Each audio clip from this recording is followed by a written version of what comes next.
লেখা সুন্দর করতে দীর্ঘমেয়াদী প্ল্যান করে নিতে হয়। সহপাঠীদের সাথে বসে গ্রুপ স্টাডি করে ওই পড়াগুলো লিখতে হয়। এই লেখাগুলো প্র্যাকটিস করলে লেখা সুন্দর হয়।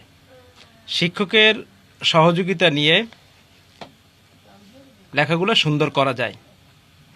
আপনি যদি রাইটিং বা লেখা সুন্দর করতে চান তাহলে আপনাকে একদিন বা 2 দিনে হবে না, 1 সপ্তাহ বা 2 সপ্তাহে হবে না, আপনাকে দীর্ঘমেয়াদী একটা প্ল্যান করতে হবে।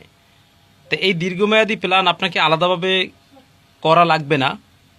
আপনি যদি আপনার স্টাডির পাশাপাশি এই প্ল্যানটা করে নেন, প্রতিদিন লেখার অভ্যাস তৈরি করা, প্রতিদিন আপনাকে লিখতে হবে, এই বিষয়টা অভ্যাসে পরিণত করা, মনে রাখতে হবে বা আপনাকে করতেই হবে এরকম না ভেবে আপনার অভ্যাসে পরিণত করতে হবে। আপনি যদি অভ্যাসে পরিণত করতে পারেন, আপনার প্রতিদিনের যে পড়া আছে এই পড়াটাকে লেখায় পরিণত করুন।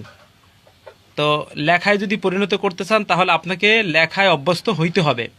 তো সেই লেখায় যদি অভ্যস্ত হইতে চান তাহলে লেখার অভ্যাস গড়ে তুলতে হবে। তাহলে প্রিয় শিক্ষার্থী, এইভাবে যদি আপনি করেন আপনার লেখাটা সুন্দর হবে। এখানে আপনাকে সবচেয়ে বড় বিষয় হলো শিক্ষকের সহযোগিতা নিতে হবে, নাম্বার 1।